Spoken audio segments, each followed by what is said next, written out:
The evening shift at Bellucci's had worn me down to my bones. My feet throbbed in worn-out sneakers as I balanced 3 plates of osso buco along my forearm, the rich scent of saffron and wine sauce making my empty stomach growl. 8 hours into a double shift, and the elegant chandeliers that usually gave the restaurant its romantic glow now seemed to bore into my skull like drills. "Order up for table 12, Sophia," Marco barked from the kitchen. I nodded mechanically, tucking a strand of unruly brown hair behind my ear. At 27, I was the oldest server, yet somehow always assigned the worst sections. Tonight was no different. Section 5, the awkward corner with the wobbly table and the draft from the service entrance. The tips were always miserable there, and with rent due in 3 days and Dad's medical bills piling up, I needed every dollar I could scrape together. I'd been invisible my entire life. Middle child of 5 in a chaotic household. Average student. Average looks. Even my voice seemed to dissolve in crowded rooms. Being a waitress just reinforced what I already knew. People looked through me, not at me. I was a function, not a person. That's when I first noticed them. Table 16 wasn't in my section, but I couldn't help watching as Dominic, our manager, practically tripped over himself seating the group. 4 men in tailored suits that probably cost more than my yearly salary. The restaurant's atmosphere shifted immediately. Conversations dropped to whispers. Servers straightened their postures. Even the kitchen grew quieter. 3 of the men were clearly security, broad-shouldered and vigilant, eyes constantly scanning the room. But the 4th? He was different. Younger than I expected, maybe early 30s. His midnight black suit looked liquid against olive skin. His presence seemed to consume the oxygen around him. Dark eyes, almost black, set in a face that belonged on ancient Roman currency. All sharp angles and aristocratic authority. But what caught my attention wasn't the man. It was the child beside him, a boy, maybe 8 or 9, with the same olive complexion but softer features. He sat rigidly in his chair, eyes fixed on the tablecloth pattern, his fingers methodically aligning and realigning the silverware. While the men talked in hushed tones, the child remained in his own world, occasionally rocking slightly. "That's Vincenzo Rossi," whispered Alicia, another server, materializing beside me. "The head of the Rossi family. They own half the city." My stomach tightened. Everyone knew the Rossi name, even if you never spoke it aloud. Their legitimate businesses, shipping, construction, high-end real estate, were just the surface. What flowed beneath was the lifeblood of organized crime in our city. "And the boy?" I asked, unable to look away. "His son, Lucas. Word is he's autistic. Mother died during childbirth. Rossi brings him everywhere, doesn't trust anyone else with him." I watched as their server approached, his usual swagger replaced by trembling deference. He took drink orders, speaking only to Rossi and his men, completely ignoring the child. Lucas continued rearranging his silverware, now with increasing agitation, his movements becoming jerky. "They say Rossi's obsessed with protecting the boy," Alicia continued. "Someone once accidentally bumped into Lucas at an event. The guy disappeared for 3 weeks. When they found him..." She shuddered. "Well, let's just say both his legs were permanently rearranged." I swallowed hard, forcing myself to return to my section. Table 14 needed refills. Table 9 wanted their check. The rhythm of service pulled me back to my reality of calculated smiles and mechanical courtesy. An hour passed in a blur of orders and empty plates. I was clearing a table when I heard it, a high-pitched keening sound that cut through the restaurant's ambient noise. My eyes darted to table 16. Lucas was rocking more intensely now, hands pressed against his ears. His dinner sat untouched, while Rossi and his men continued their conversation, apparently accustomed to the behavior. Their server was nowhere to be seen, and other diners were beginning to stare. Without thinking, and that was my first mistake, I grabbed a dessert menu and approached their table. The conversation died instantly. One security guard half rose from his seat, hand disappearing beneath his jacket. The temperature around me seemed to plummet 10 degrees. Vincenzo Rossi turned those obsidian eyes on me, and my lungs forgot how to function. Up close, the power radiating from him was almost physical. like standing too close to an electrical transformer. A thin scar traced his jaw, disappearing into the collar of a shirt that probably cost more than my car. "Excuse me," I managed, my voice embarrassingly small. I thought perhaps I directed my attention to Lucas, crouching slightly to meet his eye level. "Would you like to see our dessert menu? We have gelato with chocolate puzzle pieces that you can arrange before eating." The boy's rocking slowed. His eyes flicked toward me, then away, then back again. A brief connection that felt like a victory. "Lucas doesn't eat dessert," Rossi said, his voice a low, cultured rumble that somehow felt like a blade against my throat. "And this isn't your section." I should have backed away then, should have apologized and retreated. But something about the dismissal, the same invisibility I'd felt my entire life, ignited a rare spark of defiance. "Actually," I said, "we just created a new dessert that's not on the menu yet.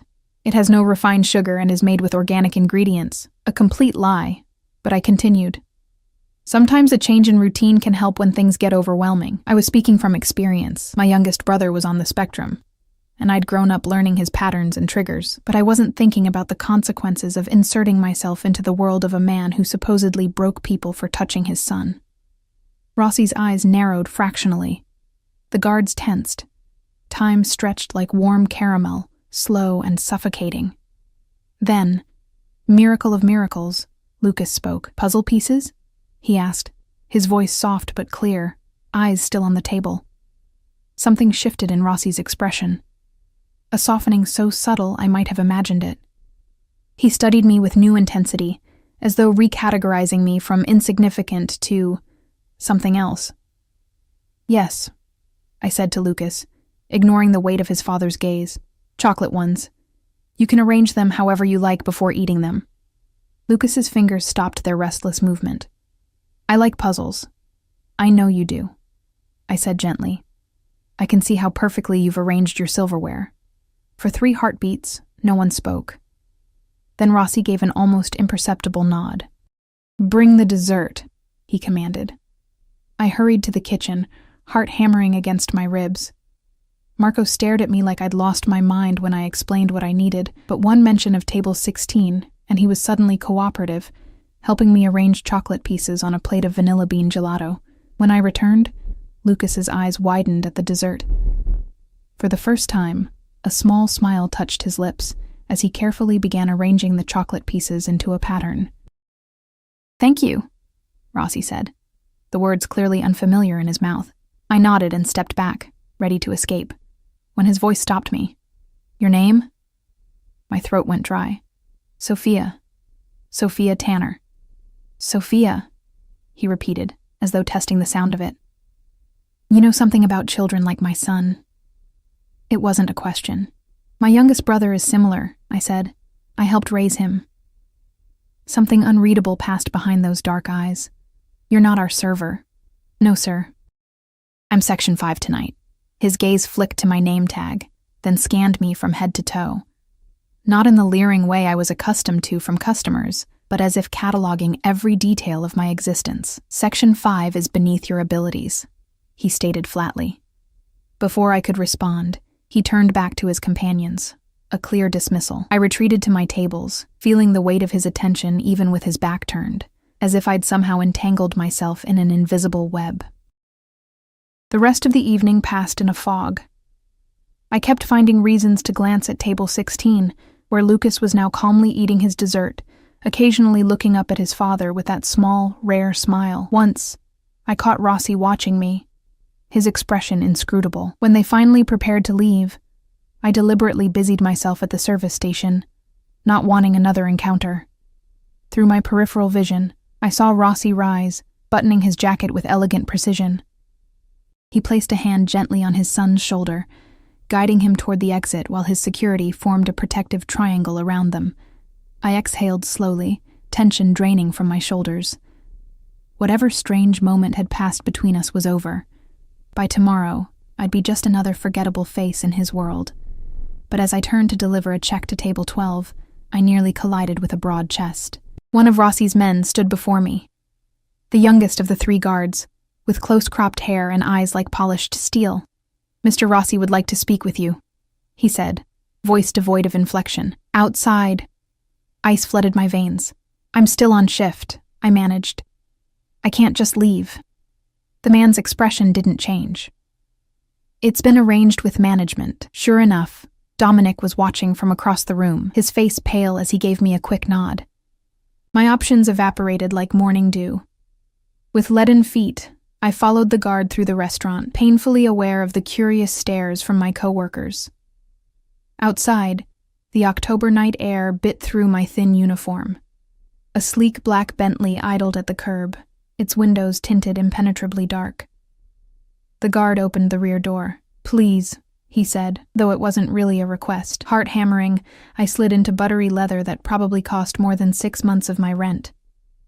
The interior smelled of expensive cologne and subtle leather. Lucas sat across from me, still arranging and rearranging a small metal puzzle in his hands. Beside him, Vincenzo Rossi studied me with that same unsettling intensity. "You made quite an impression on my son, Sophia Tanner," he said, my name rolling off his tongue like he owned it now. "I'm glad he enjoyed the dessert," I said carefully. "Do you know who I am?" Direct. Unflinching. I met his gaze despite my fear. "Yes." "And still you approached our table. I saw someone who needed help," I said simply. "It's what I would do for anyone." Something dangerous flickered in his eyes. "My son is not anyone," he said softly. "He is everything." The car began to move, pulling smoothly away from the restaurant. "Wait," I said, panic rising in my throat. "Where are we going? I need to finish my shift." "Your shift is over," Rossi interrupted, "and you won't be returning to Bellucci's." The finality in his voice sent shivers down my spine. What had I done? All for a moment of kindness that I couldn't even explain to myself. "Mr. Rossi," I began, fighting to keep my voice steady. "I appreciate the conversation, but I really need that job. My father is sick and I have bills." "Your father has stage 4 lung cancer," he stated, as if reading from a file. "Treatment at Mercy General. Your mother left when you were 12. You have 4 siblings, including the youngest with autism. You live in the Parkview Apartments, Unit 3B, and you're 3 months behind on rent." My blood turned to ice. How could he possibly know all that? I'd only given him my name 15 minutes ago. "What do you want from me?" I whispered. Rossi's eyes never left mine. "Lucas needs someone who understands him. Someone patient. His last 3 nannies failed miserably. Understanding dawned slowly." "You want me to work for you? To help with Lucas?" "You start tomorrow. The salary is $15,000 a month, plus room and board at my residence." The number hit me like a physical blow. It was more than 5 times what I made at the restaurant. "This isn't a request, Sophia," he added, his voice silken but unyielding. "You've shown a rare ability to connect with my son. That makes you valuable to me." Lucas looked up suddenly, his dark eyes finding mine with surprising clarity. "Will you make more puzzle desserts?" The innocence of the question against the suffocating power play unfolding around it nearly broke me. I was being coerced, possibly kidnapped, yet this child's simple question somehow cut through my fear. "If you'd like me to," I answered him gently. "I would," Lucas said, returning to his puzzle. Rossi watched this exchange with calculating eyes. "See? It's settled." "Nothing is settled," I said, finding an unexpected well of courage. "You can't just conscript people into your service." A cold smile touched his lips. "I believe I just did." The car slowed, and I realized with confusion that we were outside my apartment building, a rundown structure in a neighborhood most people avoided after dark. "Think of it this way," Rossi said, his voice dropping to an intimate murmur that somehow frightened me more than any threat could have. "You helped my son tonight when no one else would. Now I'm helping you. Your father's medical bills will be covered. Your siblings' education funded. Your financial problems eliminated." He leaned closer, and I caught the scent of sandalwood and something darker beneath it. "All you have to do is say yes, Sophia." My mind raced through options that didn't exist. Refuse and what? Continue struggling to make rent while Dad's condition worsened, or accept an offer that felt more like a beautiful cage than an opportunity? I need time to think, I said. You have until tomorrow morning, 8 o'clock. He handed me a business card with a single phone number embossed in gold. My driver will collect you, or you can call this number if you prefer to arrange your own transportation to the estate. The door opened beside me. The cool night air felt like freedom, however temporary. Why me? I couldn't help asking as I stepped out. There must be professional caretakers, people with actual qualifications. Because, Rossi said, those obsidian eyes holding mine captive. My son smiled at you. Do you know how rare that is? Something possessive darkened his expression. People I value are kept close, Sophia Tanner. Very close. The door closed with soft finality, and the Bentley glided away into the night, leaving me standing on the cracked sidewalk, clutching a gold-embossed card, and wondering if my simple act of kindness had just altered the course of my life irrevocably. I climbed the stairs to my apartment in a daze, knowing that whatever choice I made by morning, nothing would ever be the same again. Sleep evaded me that night. I lay awake in my cramped bedroom, staring at water stains on the ceiling while Rossi's words echoed in my mind. $15,000 a month, Dad's medical bills covered, a way out of the financial quicksand I'd been drowning in for years. But at what cost? By dawn, exhaustion had worn down my defenses. I called the hospital first, checking on Dad. No change, the night nurse said gently. The unspoken truth hung between us. Without experimental treatment we couldn't afford. No change was just a kinder way of saying he was still dying. At 7:30, I called the number on the card. A woman answered on the first ring.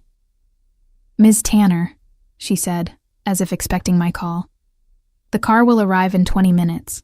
I packed hastily.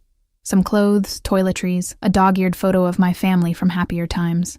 My phone buzzed with a text from my younger sister, asking if I could cover Dad's prescription copay this week. I stared at it, unable to formulate a response that wouldn't sound insane. Sorry, can't talk now. Being collected by a Mafia boss because I gave his son dessert. The black Bentley arrived precisely on time. The same stone-faced guard from last night held the door as I slid into the leather back seat.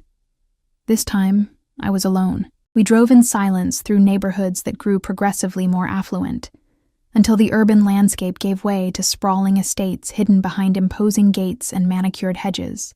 After nearly 40 minutes, we turned onto a private road that wound through dense pine forest.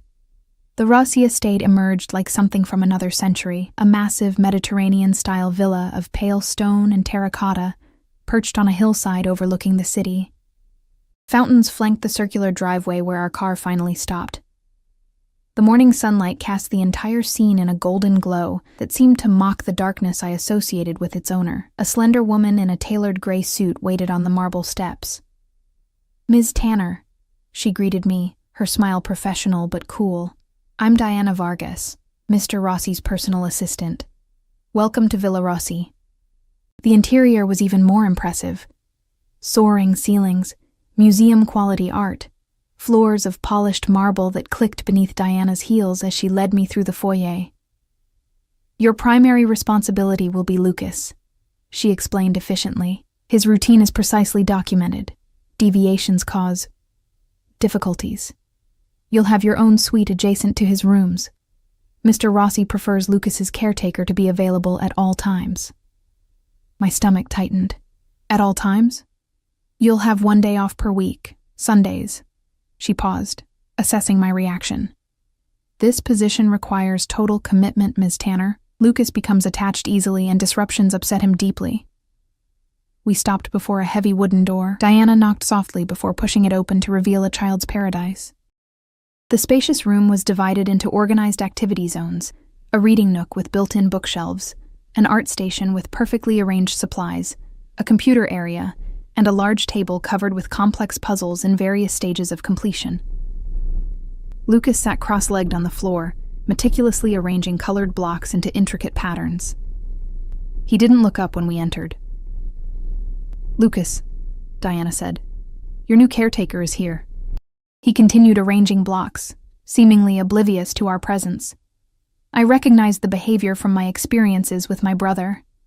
Not rudeness, just complete absorption in his current focus. I knelt down a few feet away from him, careful not to disturb his pattern. "Hello, Lucas. I'm Sophia from the restaurant. I brought something for you." I reached into my bag and pulled out a small box of chocolate puzzle pieces I'd asked Marco to prepare before leaving Bellucci's last night. Lucas's hands stilled. Slowly, his eyes lifted to the box, then to my face. Brief eye contact that lasted only a second before shifting away. "Puzzle dessert," he said quietly. "Yes," I smiled. "Just like yesterday. Would you like to try them now, or save them for after lunch?" He considered this seriously. After lunch.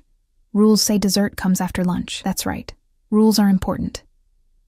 A ghost of a smile touched his lips before he returned to his blocks.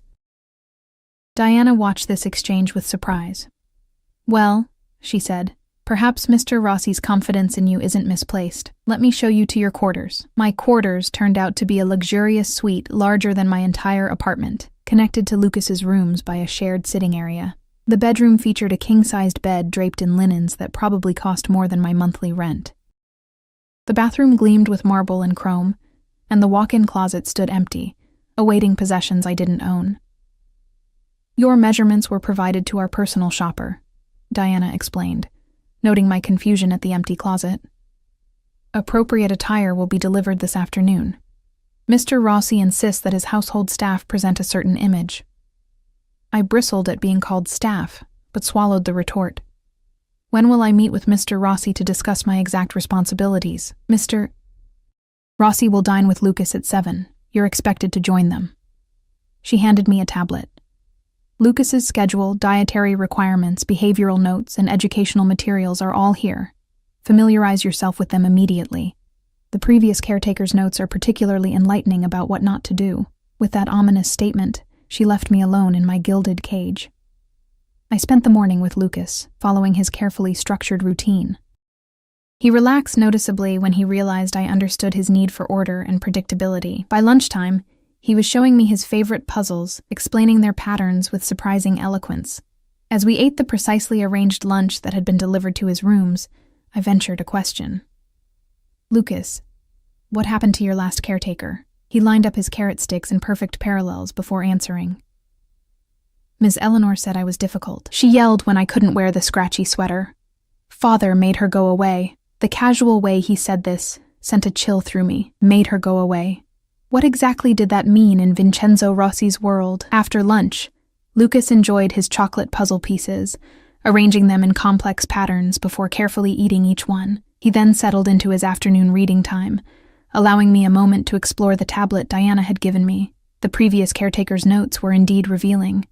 Eleanor Blackwood had lasted 3 months, the longest of any caretaker so far. Her notes documented Lucas's triggers, loud noises, certain fabrics, disrupted routines, but showed little empathy for the child. The final entry simply read, "Impossible child, impossible expectations. Not worth it." Other notes outlined Rossi's involvement, daily briefings required, immediate notification of any issues, his tendency to appear unexpectedly to check on his son. The word overprotective appeared frequently, usually underlined or followed by multiple exclamation points. At exactly 5 o'clock, Lucas announced it was swimming time. I followed him through a glass corridor that led to an indoor pool pavilion. 2 security guards nodded respectfully as we passed. "Do you enjoy swimming, Lucas?" I asked as he methodically changed into his swim trunks in a private cabana. 24 laps every day, he replied. "Father says physical exercise is as important as mental exercise." I sat at the pool's edge while Lucas swam with perfect form, completing exactly 24 laps before climbing out and precisely wrapping himself in a plush towel. We had just returned to his rooms when a soft knock came at the door. Lucas tensed immediately. The door opened to reveal Vincenzo Rossi. He looked different than he had at the restaurant.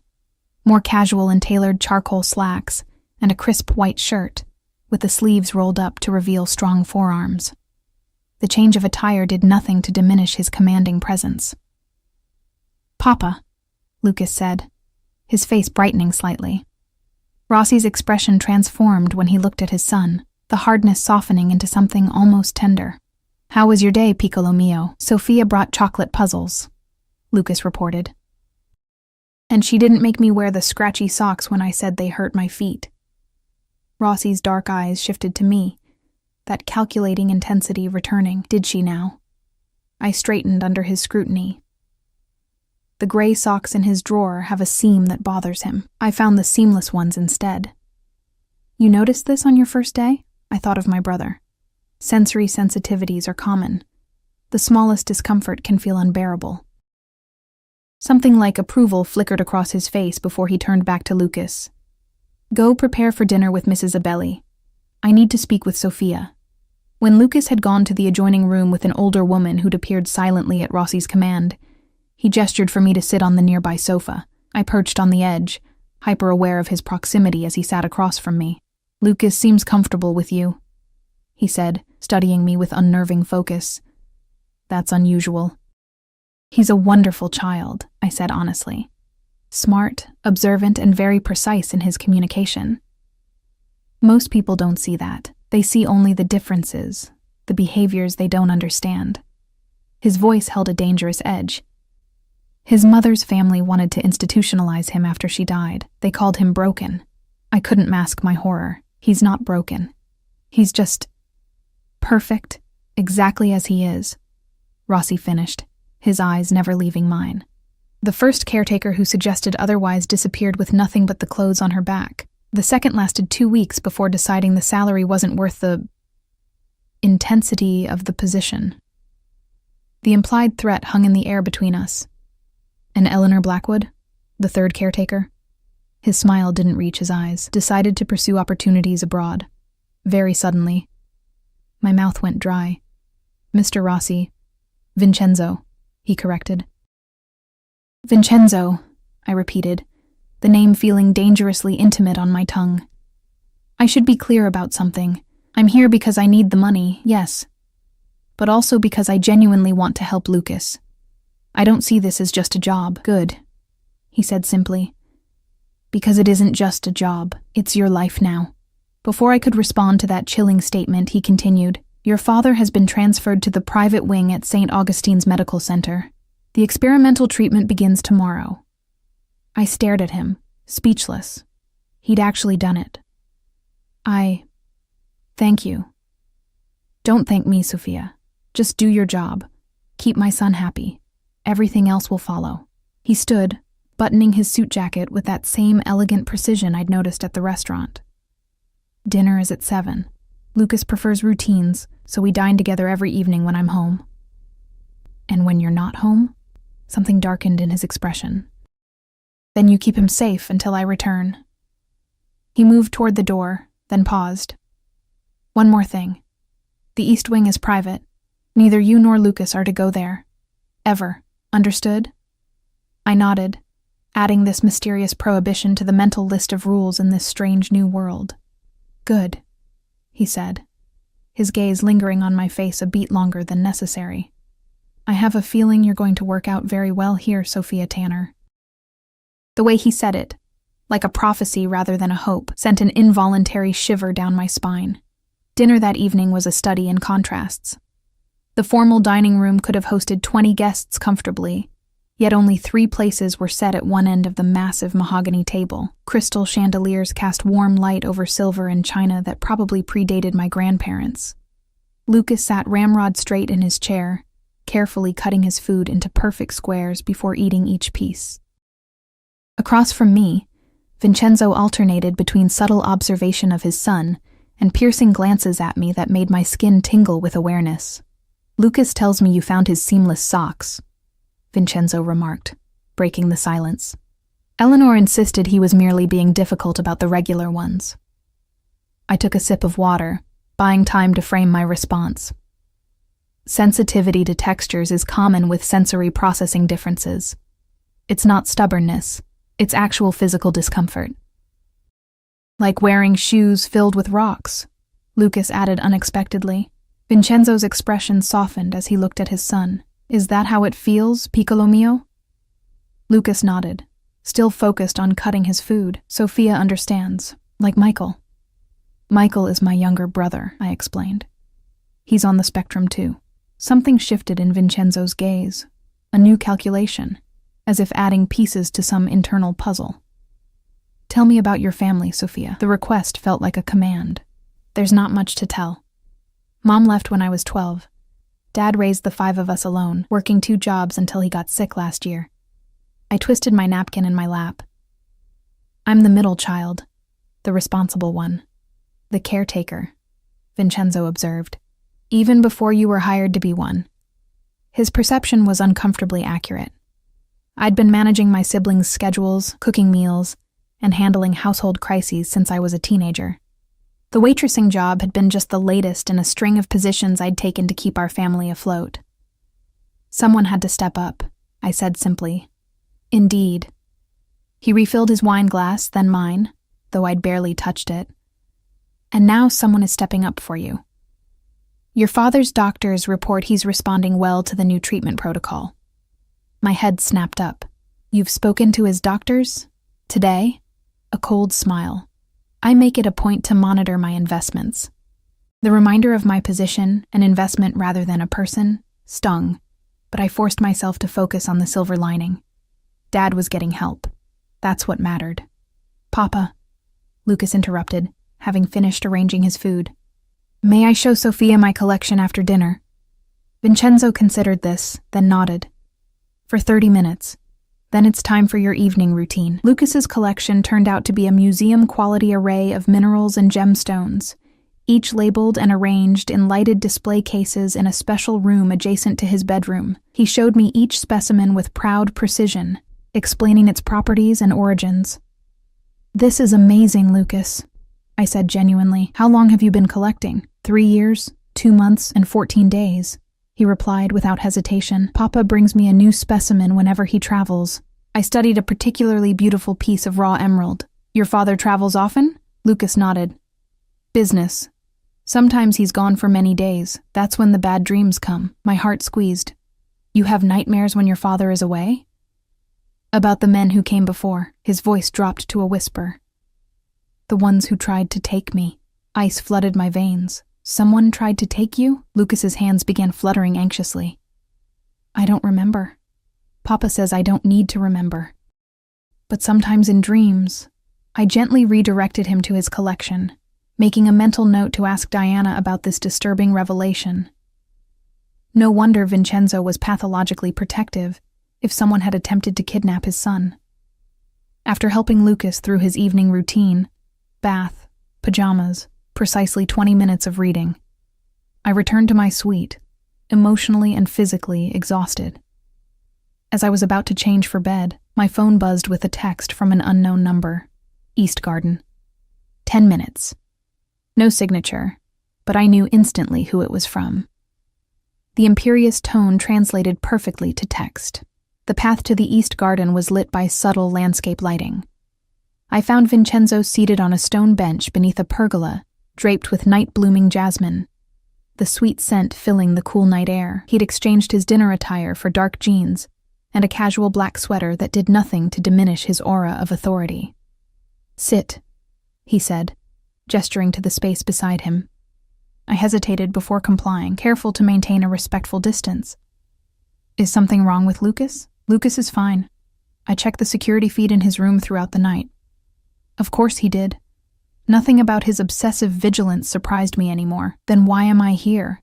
Vincenzo studied me in the moonlight. "I want to know what my son told you about the men who tried to take him." So he'd been monitoring our conversation. I suppressed a flare of anger at the invasion of privacy. "Very little. Just that there were nightmares about men who came before." I met his gaze directly. "What happened to him?" Vincenzo was silent for so long I thought he might not answer. When he finally spoke, his voice was deceptively soft, like the whisper of a blade being unsheathed. 3 years ago, members of a rival organization attempted to kidnap Lucas from his school.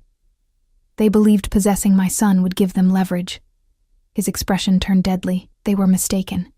The implications hung in the night air between us. I didn't need to ask what had happened to those men. Since then, Lucas has been homeschooled and rarely leaves the estate. He turned to face me fully, which is why your connection with him is so valuable and so dangerous. Dangerous? I don't understand. Lucas trusts you after a single day. That makes you uniquely positioned to help him, or to hurt him, to help me, or to hurt me. His voice hardened. I protect what's mine, Sophia, viciously. The possessive declaration sent an involuntary shiver down my spine. Fear mingled with something else I didn't want to examine. I would never hurt Lucas, I said firmly.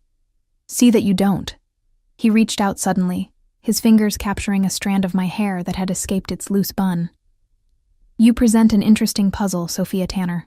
The dutiful daughter and sister, the invisible waitress.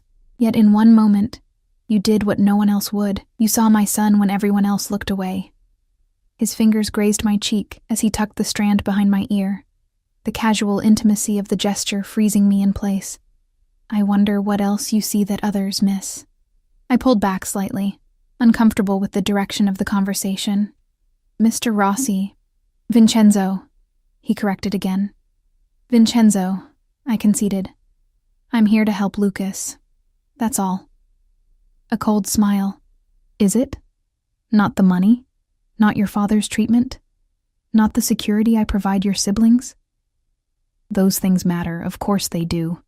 But then we understand each other. He stood abruptly. Diana will give you a full tour of the grounds tomorrow. Lucas has lessons with his tutor until noon. The dismissal was clear, but I remained seated. May I ask you something? He raised an eyebrow, clearly unused to being questioned. You may ask. The East Wing. Why is it forbidden? Something dangerous flickered in his eyes. Because it's where I conduct business that doesn't concern you. Business, I repeated. The kind that led to men trying to kidnap your son? I knew immediately I'd crossed a line. Vincenzo's expression hardened to granite, and he stepped closer, looming over me in a way that made my heart race with primal fear. Careful, Sophia, he said softly. Curiosity about certain matters can be unhealthy. I should have backed down, should have apologized, but some reckless part of me pushed forward. If I'm responsible for Lucas's safety, I should understand the dangers. For a moment I thought he might strike me. Instead he laughed, a sound devoid of humor. Brave little Sophia, he murmured. So concerned for my son that she dares question me in my own home. He leaned down, his face inches from mine. The East Wing houses my private offices and security operations. It's restricted because what happens there ensures this family's continued prosperity and survival. His eyes held mine, challenging me to object to the euphemisms for whatever criminal enterprises he conducted there. Now, he continued, straightening. It's late, and you have an important job to do tomorrow. Good night, Sophia. I remained on the bench long after he'd disappeared into the shadows of the villa, trying to calm my racing heart. What had I gotten myself into? The enormity of my situation crashed over me. I was living in the home of a man who casually referenced having people disappeared, a man whose enemies targeted children for leverage, yet this same man tenderly watched over his special needs son, fought for his well-being, and had single-handedly saved my father's life with a single phone call. The contradiction made my head spin. 2 weeks passed in a rhythm that gradually began to feel normal, despite the surreal circumstances. Lucas and I settled into a comfortable routine. His meltdowns decreased as I learned his triggers and adapted his environment accordingly. He began seeking me out for comfort during moments of overstimulation, a trust that both warmed and terrified me given his father's possessive vigilance. Vincenzo remained an enigmatic presence, sometimes absent for days on business, other times appearing unexpectedly to observe Lucas and me together. His gaze followed me constantly when he was home, assessing, calculating, with occasional flashes of something darker that made my pulse quicken. On a crisp Sunday afternoon, my day off, I sat in the garden with my phone, video chatting with my sister Emma, who was visiting Dad at the hospital. He looks better, she reported, angling the camera to show our father. Though still gaunt, the gray pallor had left his skin. He waved weakly at the camera. The doctors say the treatment is working, Soph, Emma continued. They're calling it miraculous. Whatever fancy restaurant you're working at now, they must be paying you a fortune. I forced a smile, the lie bitter on my tongue. The tips are great, I said, sticking to the story I'd fabricated. They believed I'd taken a position at an exclusive restaurant whose wealthy clientele insisted on staff confidentiality.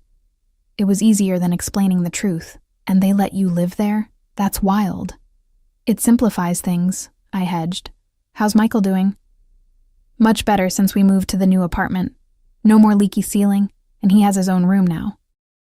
The new apartment was another of Vincenzo's arrangements, a spacious 3-bedroom in a safe neighborhood, with rent mysteriously covered for the next 12 months. My siblings thought it was subsidized housing that had finally come through after years on a waiting list. Miss Sophia? I turned to see Lucas standing hesitantly at the garden entrance, a security guard hovering nearby. Unusual. Lucas rarely sought me out on my days off, understanding the concept of everyone needs alone time that we'd worked on together. Emma, I have to go, I said quickly. Kiss Dad for me.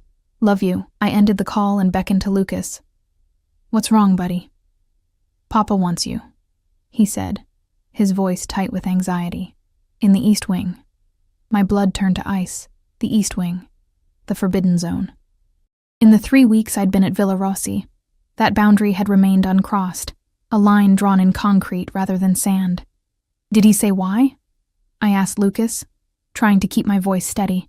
Lucas shook his head, fingers fluttering with obvious distress. He was talking on the phone. His voice got very quiet. He leaned closer to whisper. That's when bad things happen. The perceptiveness of this child never ceased to amaze me. He might struggle with certain social cues, but he read his father's moods with unerring accuracy. It's okay, I assured him, though my racing heart suggested otherwise. I'll go see what he needs. Why don't you work on that new puzzle we started yesterday? Lucas nodded, but his troubled expression remained. Be careful, Miss Sophia. The security guard, Marco, one of the few whose name I'd learned, led me silently through the villa's main wing, then through a heavy oak door that had always been locked on my previous explorations. Beyond it lay a corridor noticeably different from the rest of the house. No artwork, no decorative touches, just sleek modernism with subtle security cameras tracking every movement.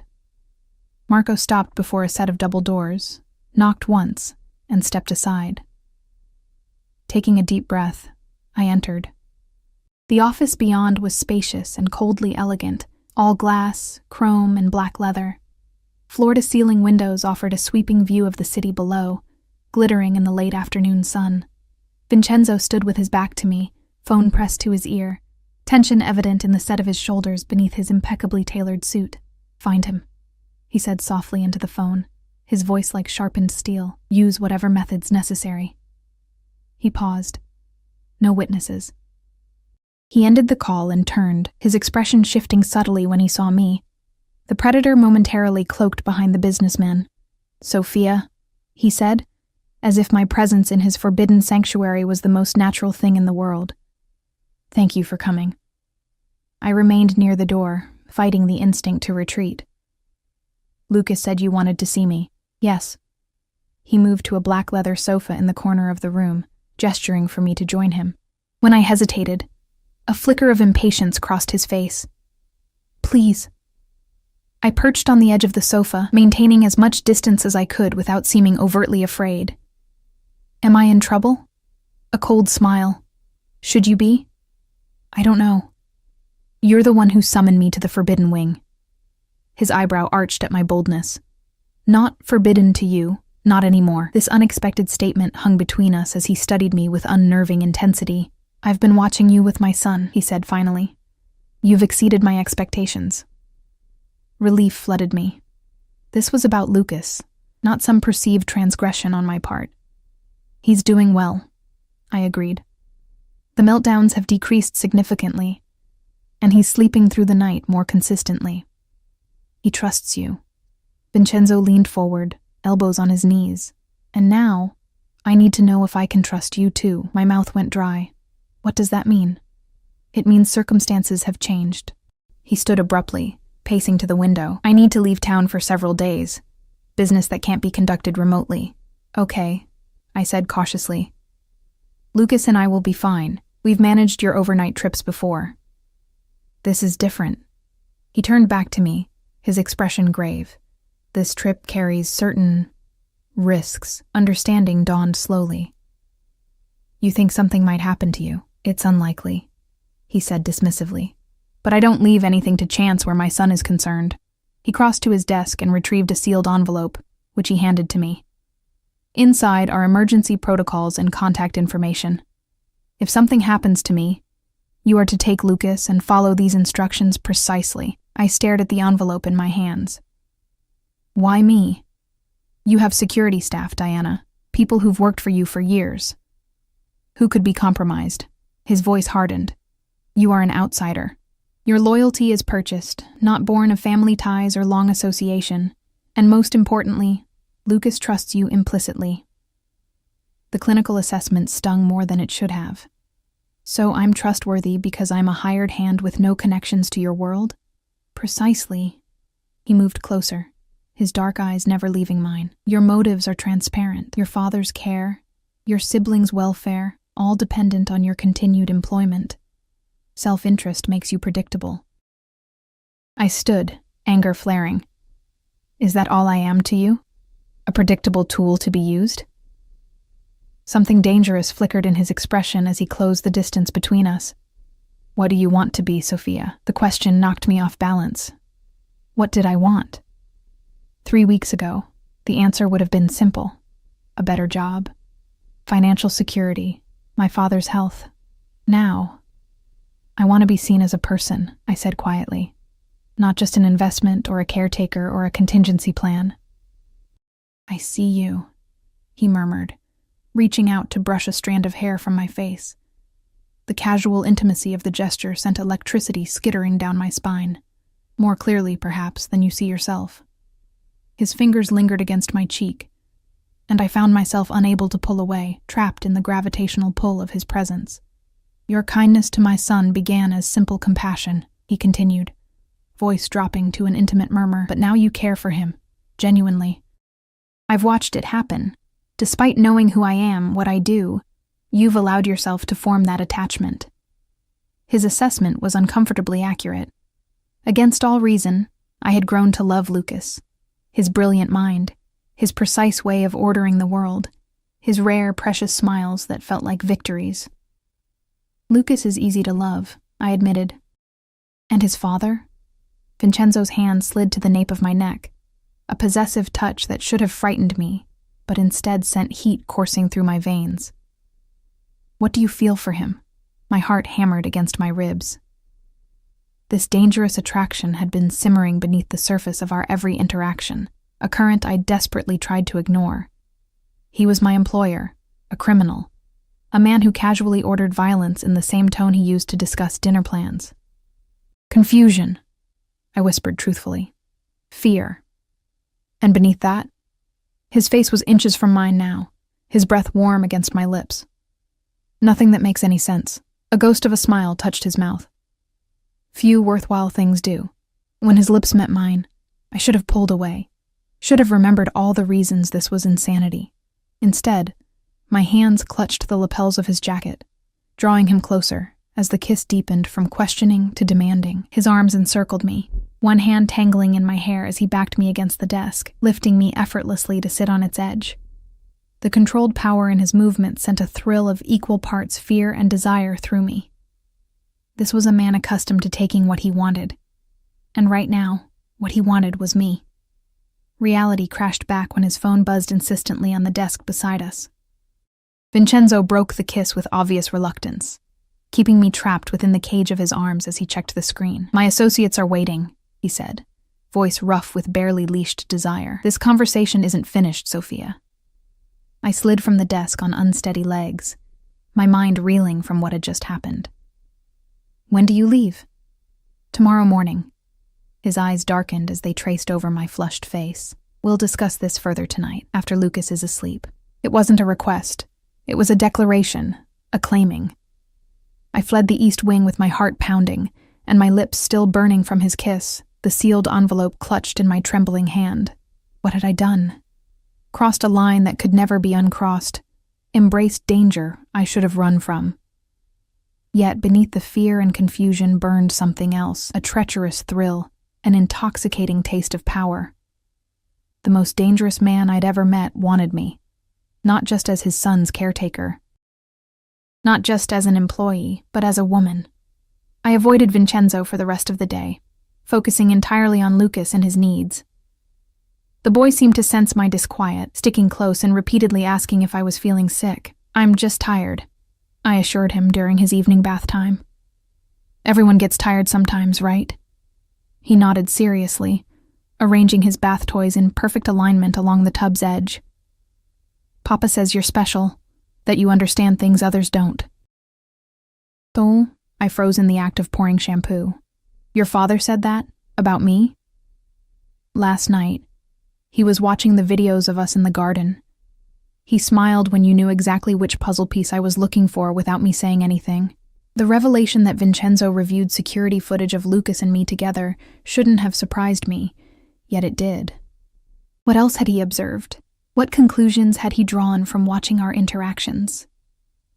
After tucking Lucas in with his precise bedtime ritual, I returned to my suite to find a handwritten note slipped beneath my door.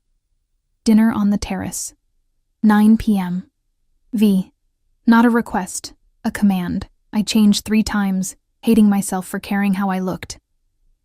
In the end, I chose a simple blue dress from the wardrobe of designer clothes that had mysteriously appeared in my closet during my first week, clothes I'd initially resisted wearing but had gradually accepted as part of this strange new life.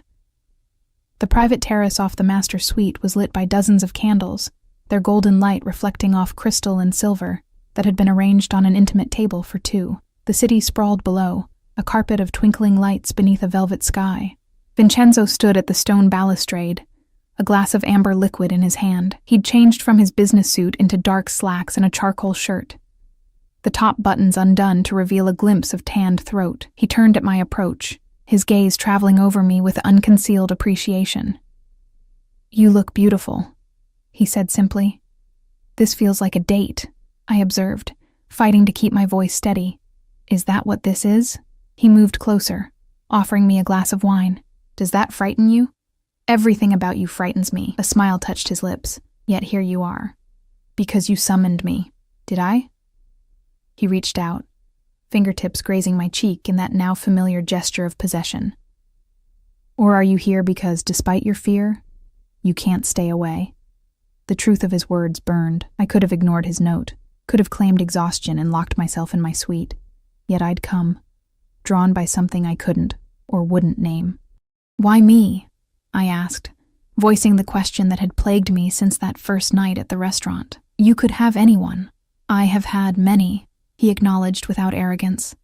"Women attracted to power, to danger, to wealth. Women who saw a useful alliance or a thrilling diversion." His fingers slid beneath my chin, tilting my face up to his. "But you saw my son, not as a burden or a defect or a means to my fortune, but as himself." His voice dropped to an intimate murmur. "Do you know how rare that is in my world, Sophia? Genuine concern, authentic kindness, these are luxuries even I struggle to acquire." The vulnerability in his admission caught me off guard.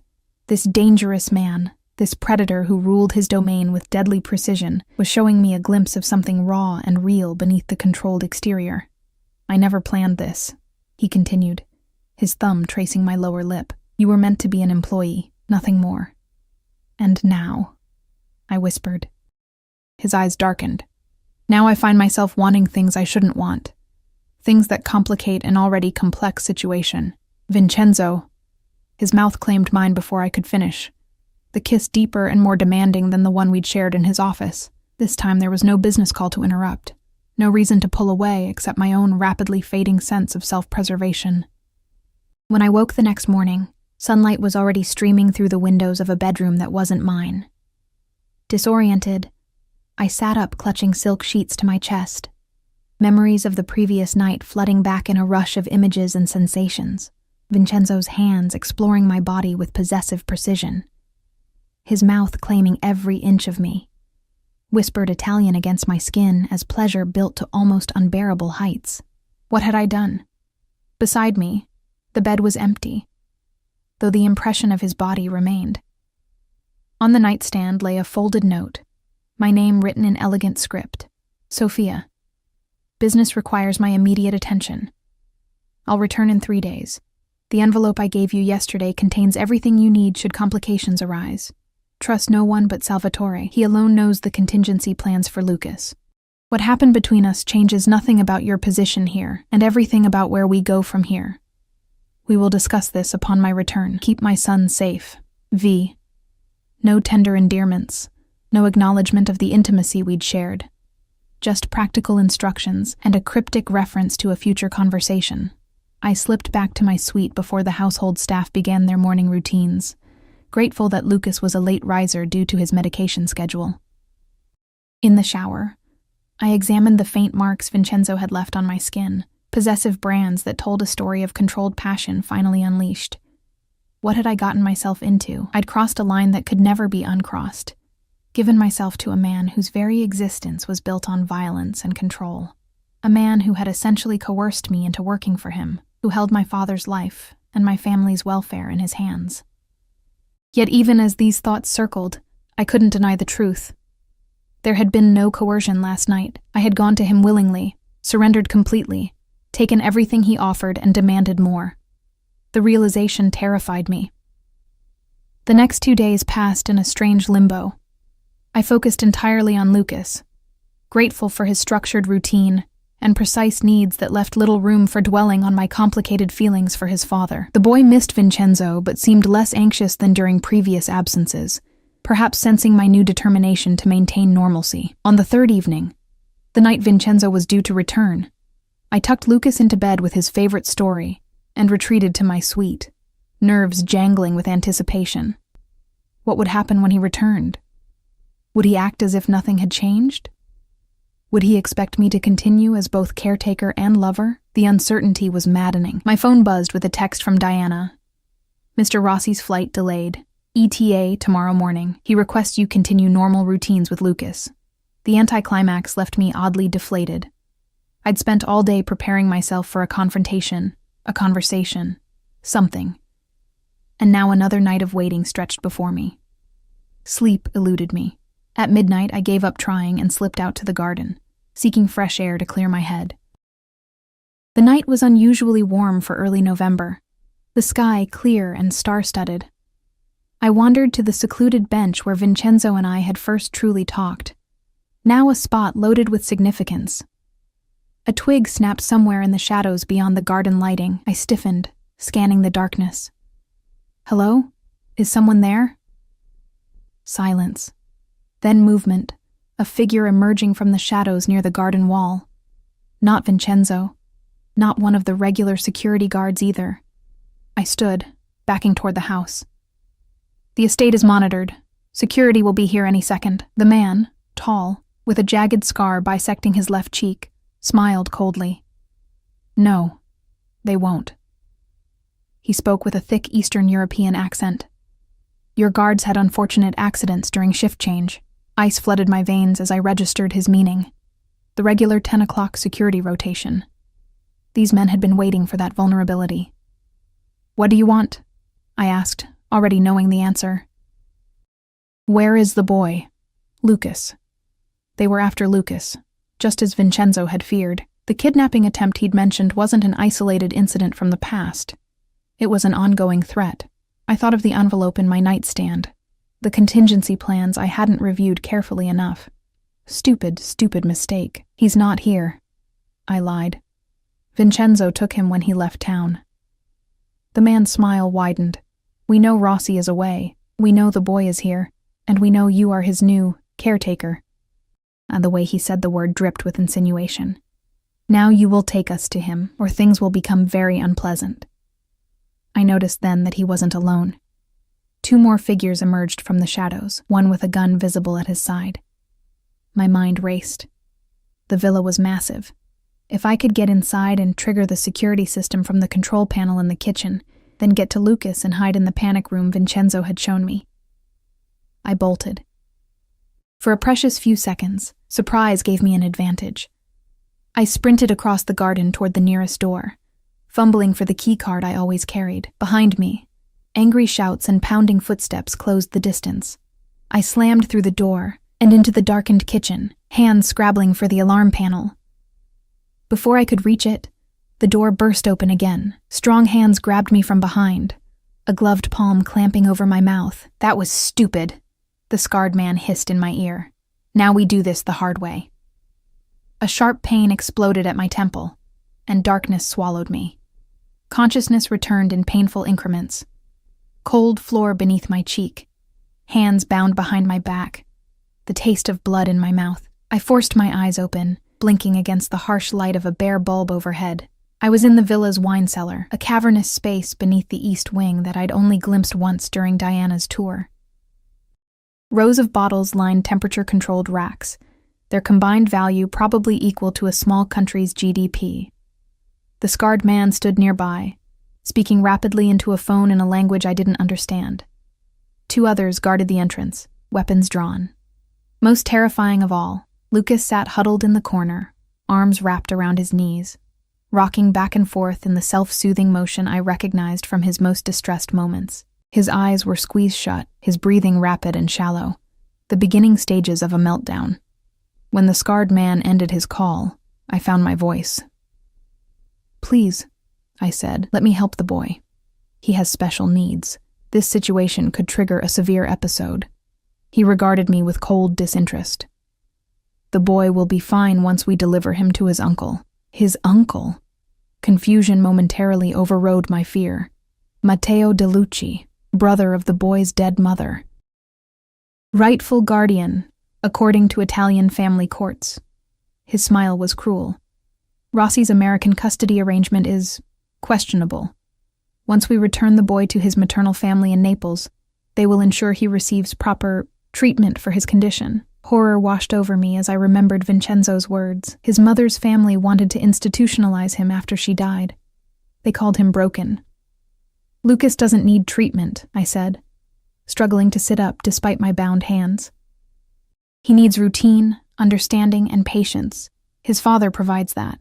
"His father," the man spat, "is a murderer who stole the child and eliminated anyone who tried to return him to his rightful family." The pieces clicked into place. This wasn't a random kidnapping for leverage. This was a family blood feud, Vincenzo versus his dead wife's relatives, with Lucas caught in the middle. "Let me go to him," I pleaded, nodding toward Lucas, whose rocking had intensified. "He trusts me. I can keep him calm until whatever arrangements you're making are complete." The man considered this, then nodded to one of his companions, who roughly cut the zip tie binding my wrists. "Try anything," the scarred man warned, "and we'll reconsider the necessity of keeping you alive once we have the boy secured." I rubbed circulation back into my hands, then slowly approached Lucas, keeping my movements measured and my voice soft. "Lucas, it's Sophia. I'm here with you." His rocking continued, but his eyes opened, finding mine with naked terror. "I want Papa," he whispered. "I know, buddy." I knelt beside him, careful not to touch him without permission during his distressed state. "Can I sit with you?" A jerky nod. I settled next to him, offering my presence without demands.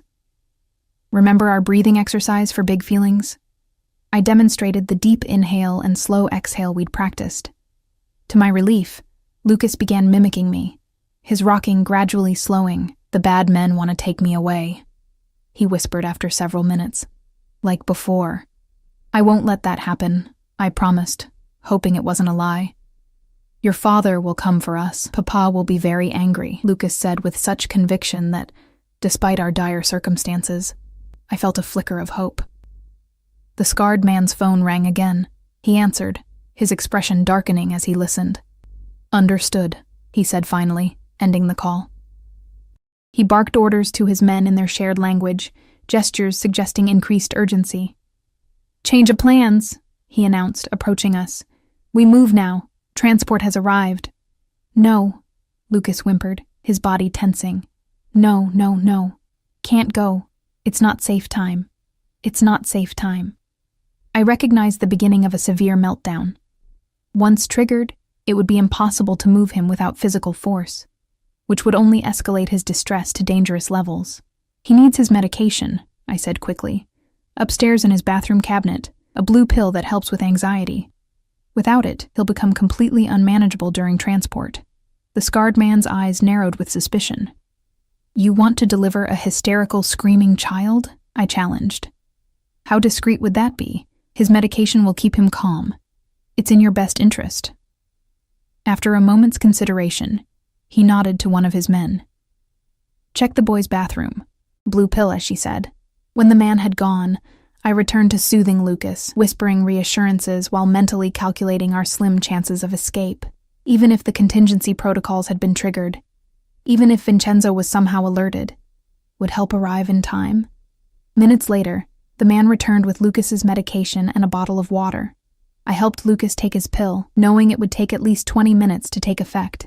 Time we might not have. Now we go, the scarred man ordered, grabbing Lucas's arm roughly. The boy recoiled, a keening wail beginning deep in his throat. No touching. No touching. Stop, I intervened. He has sensory issues. Being grabbed will only make things worse. Let me lead him, and he'll follow calmly. The man released Lucas with obvious frustration. You have 2 minutes to get him ready to move. After that, we do it my way. I crouched before Lucas, who was retreating back into himself, hands pressed over his ears. Lucas, look at me, I said firmly. When his panicked eyes met mine, I continued. We need to go with these men for a little while. I'll stay with you the whole time, I promise. Papa says never go with strangers, never leave without him or you or Diana. I know, but this is a special circumstance, like a fire drill. Sometimes we have to change the routine for safety. I was desperately improvising, and I'll be with you every step, okay? He searched my face, his brilliant mind working through the situation despite his distress. Then, to my surprise, he said very softly, "Secret code. Bluebird." I blinked, unsure what he meant. Then realization dawned, the emergency protocols Vincenzo had mentioned. Lucas had been trained for this possibility. Before I could respond, a tremendous crash echoed from somewhere above us, followed by gunfire. The scarred man cursed, shouting orders to his companions. One rushed up the cellar stairs while the other moved to the secondary exit, a narrow passage that presumably led outside. "Move!" the scarred man ordered, grabbing my arm and yanking me to my feet. "Bring the boy." Lucas remained frozen, hands over his ears, eyes squeezed shut again. More gunfire, closer now. The man who'd gone upstairs didn't return. The scarred man's face contorted with rage. He raised his weapon, pointing it at me. "Get the boy moving or die where you stand." "Lucas," I said, fighting to keep my voice steady. "We need to go now. Hold my hand and don't let go, no matter what." To my relief, Lucas stood and took my hand, though his entire body trembled with suppressed panic. The scarred man herded us toward the secondary exit, where his remaining companion was already working to unlock the heavy door. The sound of fighting grew louder above us. Just as the exit door swung open, the cellar's main entrance burst inward. 2 black-clad figures moved with military precision into the space, weapons raised. "Down!" one shouted in English. I pulled Lucas to the floor, covering his body with mine as gunfire erupted around us. The scarred man returned fire, bullets pinging off wine racks and shattering bottles. The air filled with the sharp tang of spilled alcohol and gunpowder. Then silence, broken only by Lucas's frightened whimpers beneath me. "Clear!" someone called. Cautiously, I raised my head. Both intruders lay motionless on the floor. The 2 black-clad figures moved methodically through the cellar, checking for additional threats. One approached us, lowering his tactical helmet to reveal a familiar face, Salvatore, Vincenzo's most trusted security chief. "Ms. Tanner, Lucas, are you hurt?" I shook my head, still covering Lucas protectively. "We're okay." Shaken but not injured, Salvatore spoke rapidly into his communication device, then helped us to our feet. "Mr. Rossi is en route. ETA 3 minutes. Those 3 minutes stretched like hours as Salvatore escorted us upstairs to the main foyer. The villa showed signs of a fierce battle: shattered glass, bullet holes in walls, dark stains on marble floors that I tried to prevent Lucas from seeing. And then Vincenzo was there, bursting through the front doors with a wildness I'd never seen in him before. His usual controlled demeanor had fractured, revealing something primal and terrifying beneath.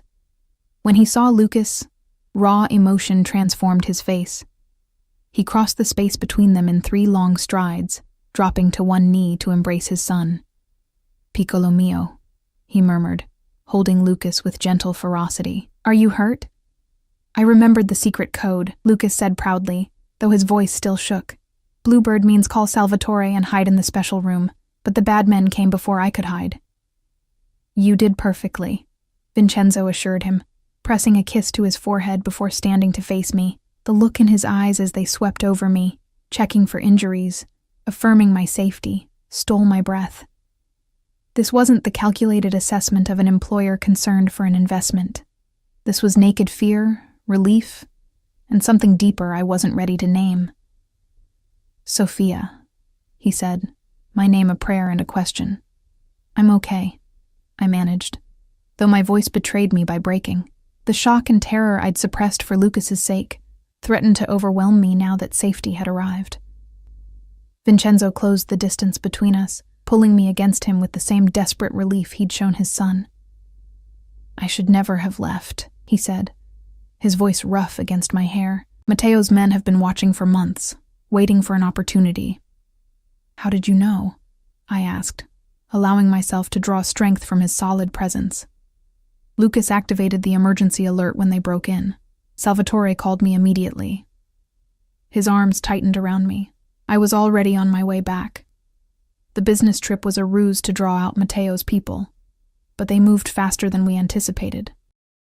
Over Vincenzo's shoulder, I watched as his security team efficiently cleared the villa, removing bodies and evidence of the night's violence with practiced precision. The brutal reality of his world, of the world I'd entered, could no longer be ignored. Yet as I stood in his embrace, Lucas safe beside us, I realized a simple truth. There was nowhere else I wanted to be.